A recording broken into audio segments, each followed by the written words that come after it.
Good morning बच्चों। आज मैं आपको 7th क्लास का पार्ट 2 धरातल के रूप बदलने वाले कारक इसके बारे में पढ़ाने जा रही हूँ। तो चलिए पाठ को हम ध्यान से पढ़ते हैं। जो हमारी पृथ्वी है उस पे कई विभिन्न तरीके की आकृतियां पाई जाती हैं, जैसे पर्वत, पठार, मैदान, घाटी, झील, द्वीप, पहाड़। ये सब क्या है? हमारी पृथ्वी की भू आकृतियां हैं, जो कहीं क्या है, कुछ उसका भाग ऊपर उठा है और कुछ भाग नीचे है। तो जो भी ऊपर उठा भाग है उसे हम महाद्वीप कहेंगे और जो भी नीचे वाला भाग है उसे हम झील, महासागर या फिर सागर कहेंगे। जो हमारी धरातल पर जो भू आकृतियां हैं इनको जो है 3 भागों में बांटा गया है। ये जो भू आकृतियां आपको दिख रही हैं इनको 3 भागों में बांटा गया है। प्रथम भाग में रखा गया है महाद्वीप और महासागर को, द्वितीय भाग के अंतर्गत रखा गया पर्वत, पठार और मैदान को, और तृतीय में रखा गया है टीले हैं, नदी हैं, घाटियां हैं और डेल्टा को। ठीक, तो इनको बनाने या बिगाड़ने का जो कार्य है वो 2 प्रकार के बल करते हैं। यानी ये जो पर्वत, मैदान, महाद्वीप, नदियां, घाटी, ये सब जो बन रहे हैं वो किसके द्वारा बन रहे हैं? 2 प्रकार के जो बल कार्य कर रहे हैं। एक है आंतरिक बल और दूसरा है बाह्य बल। ठीक, तो आंतरिक बल क्या होता है? आंतरिक बल का संबंध होता है अंदर की शक्ति से। जो क्या कर रही है? अंदर की शक्ति है जो अंदर से कार्य कर रही है, उसको आंतरिक बल कहेंगे। और आंतरिक बल के अंतर्गत 2 बल कार्य कर रहे हैं, एक है दीर्घकालिक बल और दूसरा है आकस्मिक बल। दीर्घकालिक बल के अंतर्गत वलन और भ्रषण की क्रियाएं हो रही हैं और आकस्मिक बल के अंतर्गत ज्वालामुखी और भूकंप जैसी क्रियाएं उत्पन्न होती हैं। तो जो दीर्घकालिक बल होता है उसमें क्या होता है? बहुत ही धीमी गति से परिवर्तन होता है कि आपको पता भी नहीं चलेगा और वो परिवर्तन हो चुका होगा। जैसे क्या होता है कि महाद्वीप है, पर्वत है, मैदान है, इन सब का जो निर्माण हो रहा है वो कैसे हो रहा है? वो दीर्घकालिक बल के कारण हो रहा है, यानी बहुत ही मंद गति से हो रहा है। और इसके विपरीत अगर हम आकस्मिक बल को देखें, यानी अचानक जो बल कार्य कर रहा है वो कुछ ही सेकंड में और कुछ ही मिनट में कार्य कर जाता है। जैसे क्या होता है आपको कि भूकंप, जैसे क्या होता है, एक ही झटके से भूकंप आ जाता है, तुरंत आपको बिल्कुल तुरंत आ गया, अचानक से आ गया। ज्वालामुखी क्या हो गया? ज्वालामुखी विस्फोट एकदम से हो जाता है। तो ये सब चीजें क्या होती है? एकदम से होती हैं और बहुत सी चीजों को तबाह कर देती हैं, नष्ट कर देती हैं। चित्र में आप देखिए कि 200 करोड़ वर्ष पहले पृथ्वी पर एक महाद्वीप था जिसका नाम क्या था? पैंजिया। ठीक, और फिर ये देखिए पृथ्वी के अंदर जो है कि जो प्लेट है पृथ्वी के अंदर वो धीरे धीरे खिसक रही है, तो उससे क्या हो रहा है? नए महाद्वीप बन रहे हैं। ठीक, तो ये आपने देख लिया, चित्रों द्वारा आपने थोड़ा समझने की कोशिश करी है कि पृथ्वी पर क्या क्या परिवर्तन आए हैं। इसके बाद पृथ्वी के जो भीतर पपड़ी के नीचे वाला जो हिस्सा होता है, एक लाल गरम तरल चट्टान जैसा, उसे हम क्या कहेंगे? उसे हम लावा कहते हैं। इसके बाद हम ये देखते हैं कि जो पर्वत हैं उनमें 2 रूपों में कार्य हो रहा है। ये जो वलित पर्वत का निर्माण हो रहा है, चित्र द्वारा आप देखिएगा कि जो वलित पर्वत का निर्माण हो रहा है, ये वलित पर्वत का, ठीक, इसका एक उदाहरण है हिमालय पर्वत। जो वलित पर्वत का निर्माण हो रहा है इसका उदाहरण है हिमालय पर्वत। ये क्या होता है? जब आंतरिक बल, ये जो अंदर का बल, जब आंतरिक बल आमने सामने, देख रहे हैं इसके सामने, जब आमने सामने कार्य कर रहा है तब क्या हो रहा है? एक दबाव यहां से पड़ रहा है, दबाव की क्रिया उत्पन्न हो रही है। इससे क्या पड़ रहे हैं? ये मोड़, ये देखिए, ये जो मोड़ पड़ रहे हैं उससे क्या हो रहा है? वलित पर्वतों का निर्माण हो रहा है। ये जो यहाँ मोड़ पड़ रहे हैं उससे क्या हो रहा है? ये जो वलित पर्वत है उसका निर्माण हो रहा है। ठीक, आप जैसे उदाहरण के तौर पे आप समझ सकते हैं कि अगर आप एक कागज लेते हैं और उसके दोनों सिरों को क्या करते हैं, धीरे से दबा देते हैं, तो देखते हैं, और उसके बाद आप धीरे से कागज को फिर से खोलेंगे तो क्या देखेंगे कि उसमें सिकुड़न पड़ जाती है। पहले वाला रूप नहीं रहता है, रूप क्या हो जाता है, परिवर्तित हो जाता है रूप। ठीक, उसके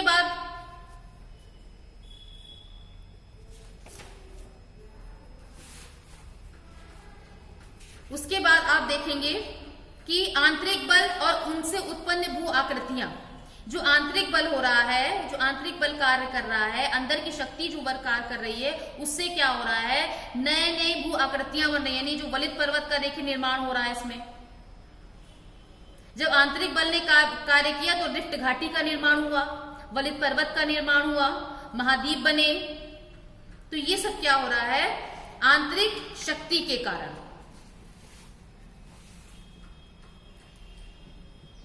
इसके बाद आकस्मिक बल जो अचानक से होता है, जिसका उदाहरण बताया था कि भूकंप। इसमें क्या होता है,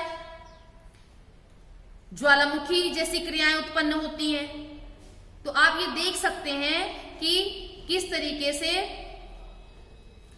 ये ज्वालामुखी जैसी क्रियाएं उत्पन्न होंगी, जैसे कि जिसके मुख से आग निकलती है उसे क्या कहते हैं, ज्वालामुखी। और ज्वालामुखी द्वारा क्या होता है, विस्फोट उत्पन्न होता है। इसके मुख से देखिए आग निकल रही है यहां से, ये ज्वालामुखी क्रिया द्वारा हो रहा है। और अचानक से क्या होता है, ज्वालामुखी के विस्फोट हो जाता है, जिसके कारण क्या होता है, मैग्मा है, गैस है, राख है, धुआं है, कंकड़ पत्थर, ये सब क्या है, तेजी से बाहर की ओर निकल आता है। सभी वस्तुओं का निकास एक ही नली द्वारा होता है, यानी यहीं से होगा। ये जो नली देख रहे हैं आप, इसी के द्वारा होगा, जिसको क्या कहेंगे, निकास नली कहेंगे। और लावा जब धरती पर आने के लिए एक छिद्र बनाता है, तो इस छिद्र को हम, जब धरती पर ये लावा आएगा, ठीक, इस छिद्र द्वारा, तो इस छिद्र को हम कहेंगे वीवर या क्रेटर। इस छिद्र को हम वीवर या क्रेटर कहेंगे। और जब ज्वालामुखी का उद्गार शांत हो जाता है, तो उस समय वीवर में क्या होता है, जब ये शांत हो जाएगा तो इसमें क्या होगा, पानी इकट्ठा हो जाएगा और ये एक झील का रूप धारण कर लेगी। यानी इसका रूप झील में, क्रेटर झील में बदल जाएगा, यानी क्रेटर झील का इससे निर्माण हो जाएगा। जो भीतर के पदार्थ बाहर निकलकर जब धरातल पर जमा रहते हैं, तब उसमें क्या होता है, शंकु के आकार का ढेर बन जाता है, शंक्वाकार। और इससे क्या होता है कि ज्वालामुखी पर्वत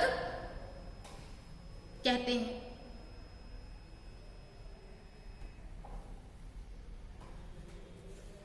जैसे आप लोग उदाहरण देख लीजिए कि जब चूल्हे पर आप रोटी या कुकर में दाल जब आप पकने के लिए छोड़ देते हैं, तो पाएंगे कि जब रोटी क्या करती है, बहुत ज्यादा फूल जाती है, बहुत ज्यादा, तो उसमें क्या है, छिद्र हो जाता है और उसकी जो वाष्प है वो क्या है, बाहर निकलने लगती है। और जब रोटी जो है बहुत ही ज्यादा, कभी कभी तो रोटी इतनी ज्यादा बीच से उसमें होल हो जाता है कि क्या है, उसका छिद्र बहुत ही बड़ा हो जाता है, तो यानी दरार जैसा दिखने लगता है, उसमें ज्यादा वाष्प निकलने लगती है।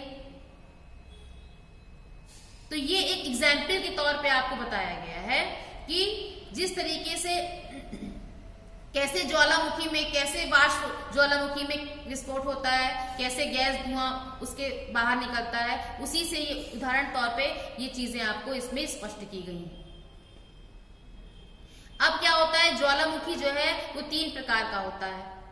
एक है जागृत ज्वालामुखी, एक है सुषुप्त ज्वालामुखी, एक है शांत ज्वालामुखी।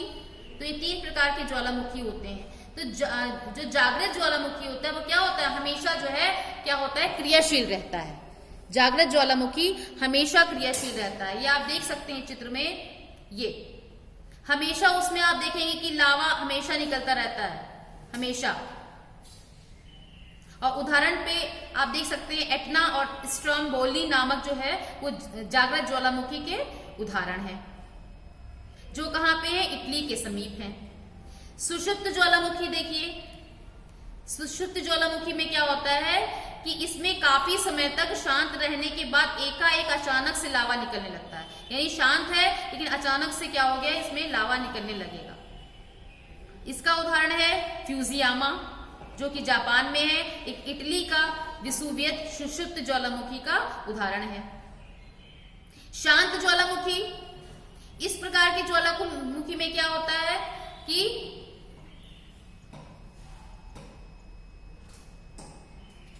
इसका मुख जो है वो बंद हो चुका है, यानी ज्वालामुखी पदार्थों से भर जाने इसके कारण इसका मुंह जो है वो बंद हो चुका है, और ये मुख जो है क्रेटर में पानी भर जाने के कारण क्रेटर झील में झील बन चुकी है,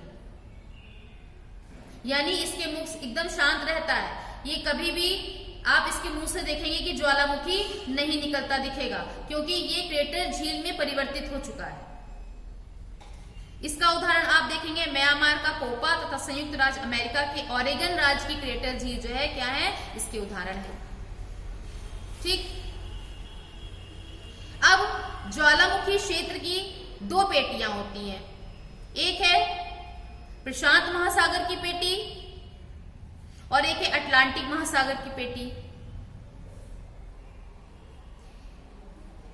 इसमें आप देख सकते हैं कि ज्वालामुखी के क्षेत्र ये जो दिखाई दे रहे हैं आपको येलो से और पिंक से, ये सब क्या है, ज्वालामुखी के क्षेत्र हैं। ये भूकंप के क्षेत्र ये दिखाई दे रहे हैं, ये सब भूकंप के क्षेत्र हैं ये। ठीक, तो इसमें क्या होता है कि जहां मोरदार पर्वत हैं, अधिकतर वही क्षेत्र जो है ज्वालामुखी क्षेत्र कहे जाते हैं।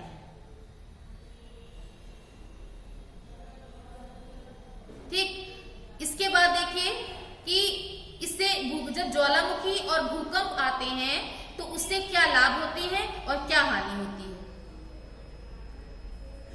लाभ क्या है? लाभ ये है कि जब लावा से बनी काली मिट्टी में गन्ना और कपास की फसलों की अच्छी पैदावार होती है, यानी ज्वालामुखी से जो लावा निकल के आता है उससे क्या होता है, काली मिट्टी में गन्ना और कपास की फसलों की क्या की जाती है, अच्छी पैदावार हो जाती है। हानि क्या है इससे कि ज्वालामुखी जब विस्फोट होता है तो उससे क्या है, कई जीव जंतु हैं, वनस्पतियां हैं, दबकर मर जाते हैं। और हानि क्या है, ज्वालामुखी के कारण जो है जितने भी घरों से आपके पास में जितने भी समीप भाग होते हैं वो क्या है, उसमें भी आपको भूकंप के झटके से महसूस होंगे। जब ज्वालामुखी आएगा तो आप कभी देखेंगे नजदीक के भाग देखेंगे, उसमें क्या है, आपके भूकंप जैसे झटके महसूस होते हैं। इसके बाद ज्वालामुखी विस्फोट से क्या होता है, लाभ इसका देखेंगे अब कि ज्वालामुखी विस्फोट से क्या होता है, बहुत से जो बहुमूल्य खनिज पदार्थ हैं, जब उसका विस्फोट ज्वालामुखी से होता है तो क्या वो ऊपर की ओर आ जाते हैं, जैसे लोहा है, खनिज है, ये सब। और क्या लाभ है, ज्वालामुखी प्रदेश में गर्म जल जो है वो मिलते हैं, जिससे पानी में क्या है, गंधक घुली रहती है, जो चर्म रोग के लिए बहुत ही लाभदायक होती है। और इससे ज्वालामुखी से क्या होता है, क्रेटर झील का भी नुकसान वो निर्माण होता है, जो क्या है, लोगों के लिए घूमने के लिए, देखने के लिए, लोगों के पर्यटन का स्थल बन गया है। और ये जो झील है वो सिंचाई के भी काम आती है। और क्या हानि है, हानि है कि समुद्र में ज्वालामुखी विस्फोट से क्या होता है कि जल उबलने लगता है, जिससे क्या होता है कि उसमें जो समुद्री जीव हैं, मछलियां हैं, वो सब क्या होती हैं, मर जाती हैं। लावा के प्रवाह से क्या होता है, सैकड़ों किलोमीटर जो खेत फैले हुए हैं वो भी क्या होते हैं, खत्म हो जाते हैं, उनका भी नाश हो जाता है। और भूकंप के आने के क्या कारण हो सकते हैं, भूकंप के आने के क्या कारण हो सकते हैं। अब आपने ज्वालामुखी से देख लिया कि क्या लाभ है, क्या हानि होती है। ठीक, अब भूकंप से क्या कारण है, भूकंप आने के प्राकृतिक कारण होता है और एक मानव निर्मित कारण होता है। प्राकृतिक कारण में क्या होता है, जो प्रकृति द्वारा होता है, जैसे पृथ्वी की पपड़ी के नीचे स्थित शक्ति जो होती है वो ऊपर की तरफ धक्का देती है, जिससे क्या होता है ऊपर की पपड़ी जो है वो कांप जाती है। ये है प्राकृतिक कारण। और मानव निर्मित कारण, जो मानव क्या करता है, मानव द्वारा कभी कभी पर्वतों को तोड़कर मैदानों के रूप में परिवर्तन करने के लिए वो लोग क्या करते हैं, एक डायनामाइट लगाते हैं। और जब डायनामाइट लगाते हैं और उसका जब विस्फोट करते हैं तो उससे क्या होता है, उससे कई तरीके की चीजों का नाश हो जाता है। यानी कहने का मतलब है कि जब मानव द्वारा डायनामाइट लगाकर खनिजों का खनन करता है तो पहाड़ों को तोड़कर समतल बनाते हैं, तो अन्य विस्फोटक पदार्थ भी आदि भी इन सब का प्रयोग करते हैं, तो उससे भी क्या होता है, हमको आसपास के इलाकों में क्या लगेगा, भूकंप के झटके महसूस होंगे। और जो कमजोर हिस्से हैं उसमें दरारें भी पड़ जाती हैं। प्रशांत महासागर के दोनों तटीय भागों में सबसे अधिक भूकंप आते हैं। इसे प्रशांत भूकंप पेटी भी कहा जाता है। और इसका दूसरा क्षेत्र होता है भूमध्य सागर में स्थित हिमालय पर्वत तक फैला है, जिसे हम अंतः महाद्वीपीय पेटी भी कहते हैं।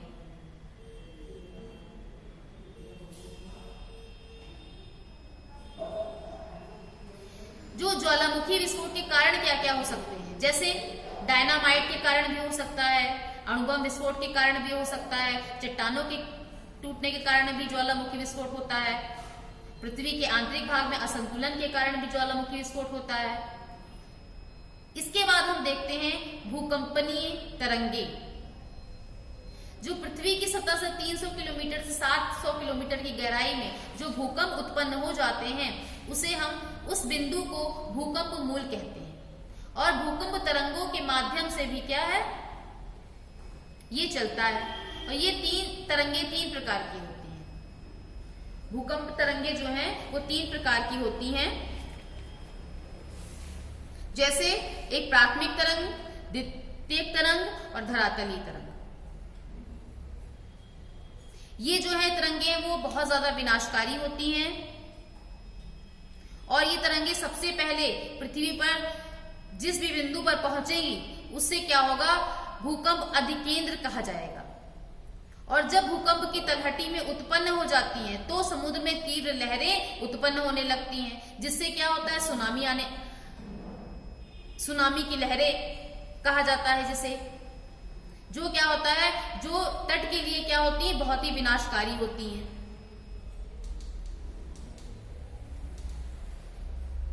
अब देखेंगे कि भूकंप से हानि और भूकंप से लाभ क्या है। भूकंप से हानि और लाभ क्या है, तो पहले हानि देख लेते हैं कि भूकंप से हानि क्या है। भूकंप जो है प्रभावित क्षेत्रों में भूस्खलन क्रिया से तेजी से होती है, जिससे बड़े बड़े भूभाग धंस जाते हैं। भूकंप के आने से क्या होता है, मकान है वो मकान, कारखाने, ये सब क्या होते हैं, नष्ट हो जाते हैं। भूकंप से क्या होता है, बिजली के खंभे हैं, रेल पटरी है, ये सब क्या है, टूट के गिर जाते हैं। भूकंप से लाभ क्या हो सकते हैं, भूकंप आने से बहुमूल्य खनिज पदार्थ जो है वो पृथ्वी के आंतरिक भाग से क्या होते हैं, ऊपर की ओर आ जाते हैं। समुद्री भाग में क्या होता है, भूकंप आने से तटीय भाग नीचे धंस जाता है, जिससे गहरी खाइयों का निर्माण हो जाता है, जिसके फलस्वरूप क्या होता है, बड़े जलयान जो है वो तटीय क्षेत्र तक पहुंचते हैं और इससे व्यापार में सहायता प्राप्त होती है। भूकंप से बचाव क्या हो सकते हैं, भूकंप से बचाव जैसे यदि भूकंप जिस समय आता है तब हमें क्या करना चाहिए, सबसे पहले हमें अपने घरों से बाहर निकल आना चाहिए, बाहर निकलकर कहीं दूर खड़े हो जाना चाहिए। अगर कहीं पेड़ वगैरह लगे हैं उसके पास नहीं खड़े होना चाहिए, खंबे या पेड़ इन सब के पास सामने नहीं खड़े होना चाहिए। अगर आपका मकान जो है बहुत ही ऊंचा है तो मकान से बाहर निकलकर सिर को हाथ से या तकिया से ढक लेना चाहिए। अगर आप खुले क्षेत्र में हो तो तुरंत पेड़ या बिजली के तार, खंबे मकान से दूर ये तो बता ही चुके हैं आपको, हो जाना चाहिए। और अगर आप सड़क पर चल रहे हैं तो तुरंत रुककर फ्लाईओवर पार करके लाइन और विज्ञापन बोर्ड से, यानी जो भी लगे रहते हैं विज्ञापन बोर्ड, उनसे क्या होना चाहिए, दूर खड़े हो जाना चाहिए। अगर आप ड्राइविंग कर रहे हैं यानी कोई गाड़ी चला रहे हैं तो उसको क्या करना चाहिए, उससे उतरकर कहीं दूर मैदान में खड़े हो जाना चाहिए। तो ये सब क्या है, भूकंप से बचाव है। आपका चैप्टर यहीं पे समाप्त होता है। अब आप इसके प्रश्न उत्तर करेंगे अपनी कॉपी में। तो पहले आप पाठ का नाम डालेंगे, धरातल के डालेंगे आप पाठ का नाम, धरातल के रूप बदलने वाले कारक, पाठ 2 ज्योग्राफी का। उसके बाद आप निम्नलिखित प्रश्नों के उत्तर डालेंगे और लिखेंगे। पहला प्रश्न, आंतरिक शक्ति का क्या तात्पर्य है, स्पष्ट कीजिए।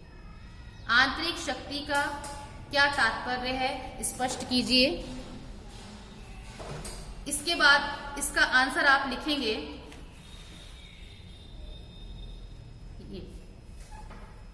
ये लिखेंगे, आंतरिक का अर्थ अंदर से तथा बल का अर्थ शक्ति से है।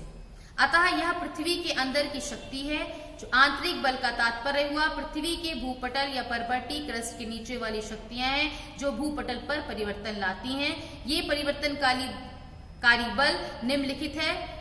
ये पूरा आप लिखेंगे। आंतरिक बल के अंतर्गत 2 बल कार्य कर रहे हैं, दीर्घकालिक बल, आकस्मिक बल। दीर्घकालिक बल में वलन और घर्षण की क्रियाएं हो रही है, आकस्मिक बल के अंतर्गत ज्वालामुखी और भूकंप की क्रियाएं हो रही हैं। ये इसका आंसर हो गया फर्स्ट क्वेश्चन का। अब सेकंड क्वेश्चन का आंसर देखेंगे। मोड़दार पर्वत का निर्माण कैसे होता है? मोड़दार पर्वत जिसको हम वलित पर्वत भी कहते हैं, ठीक, मोड़दार पर्वत जिसको हम वलित पर्वत भी कहते हैं। आप देख रहे हैं चित्र में देख रहे हैं, ये इसमें मोड़ पड़े हुए हैं, इसको वलित पर्वत भी कहते हैं। तो इसका आंसर होगा जब आंतरिक बल आमने सामने कार्य करता है तब दबाव की क्रिया होती है, इससे धरातल में मोड़ पड़ जाते हैं और वलित पर्वतों का निर्माण होता है। ये है इसका आंसर। इसके बाद थर्ड प्रश्न उतारेंगे। ज्वालामुखी कितने प्रकार के होते हैं तथा इनके लक्षणों को भी स्पष्ट कीजिए। ज्वालामुखी कितने प्रकार के होते हैं तथा इनके लक्षणों को भी स्पष्ट कीजिए। तो आप लोग इधर आंसर लिखेंगे इसका। ज्वालामुखी 3 प्रकार के होते हैं, जागृत ज्वालामुखी, सुषुप्त ज्वालामुखी, शांत ज्वालामुखी। इसके लक्षण भी लिखेंगे। तो इसके बारे में पहले आप ज्वालामुखी हेडिंग डालेंगे, उसके अंतर्गत लिखेंगे ज्वालामुखी। जागृत ज्वालामुखी हमेशा क्रियाशील रहते हैं, इससे लावा हमेशा निकलता रहता है। सुषुप्त ज्वालामुखी में ऐसा ज्वालामुखी काफी समय तक शांत रहने के बाद एकाएक अचानक लावा, राख आदि उगलने लगता है। तीसरी हेडिंग में लिखेंगे शांत ज्वालामुखी। और इस प्रकार के ज्वालामुखी से कभी उद्गार हुआ था किंतु अब नहीं होता है, क्योंकि इसका मुख ज्वालामुखी पदार्थों से भर जाने से बंद हो गया है। इसके मुख क्रेटर में पानी भर जाने के कारण ये क्रेटर झील बन जाती है। यहां तक इसका आंसर लिखेंगे। अब चौथा प्रश्न लिखेंगे। ज्वालामुखी से हानि लाभ बताइए। ज्वालामुखी से हानि लाभ बताइए।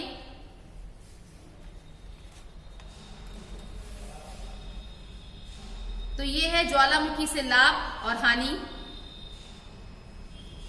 कोई भी 3 लाभ और कोई भी 3 हानियां लिख सकते हैं आप। जैसे लावा से बनी काली मिट्टी में गन्ना तथा कपास की फसलों की अच्छी पैदावार होती है। पहले हम 3 लाभ बोल दे रहे हैं, फिर 3 हानियां बता देंगे।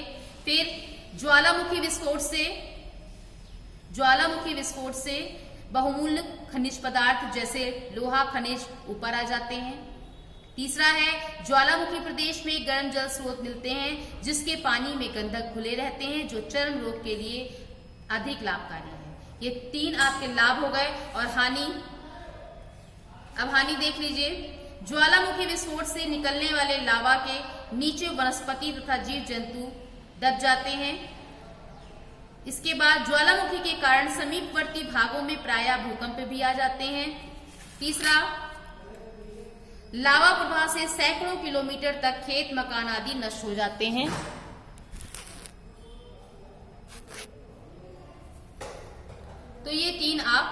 लिख सकते हैं। फिर से इस तीसरे प्रश्न का आंसर आप फिर से देख लीजिए। ज्वालामुखी से हानि लाभ बताइए। ज्वालामुखी से हानि लाभ बताइए।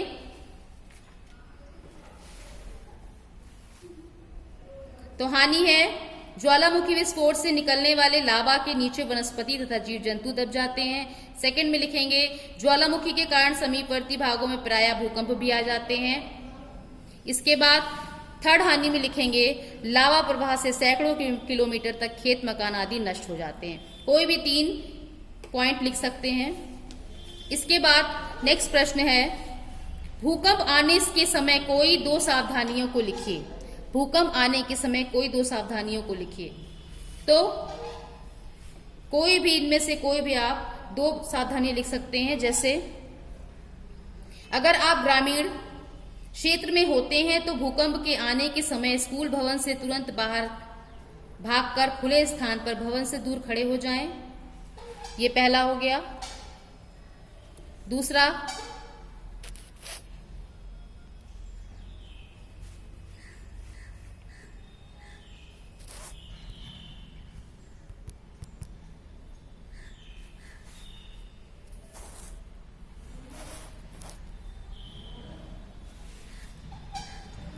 लिखेंगे यदि आप नगर कस्बा क्षेत्र में हो तो किसी मेज तख्त या अन्य ठोस वस्तु के नीचे छिप जाएं।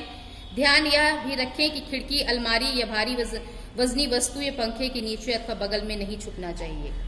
ठीक, तो ये इसका आंसर लिखेंगे।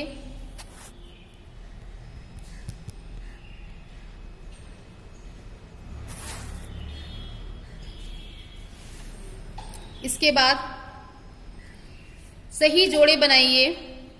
सही जोड़े बनाइए। एटना ज्वालामुखी जागृत ज्वालामुखी है का उदाहरण है।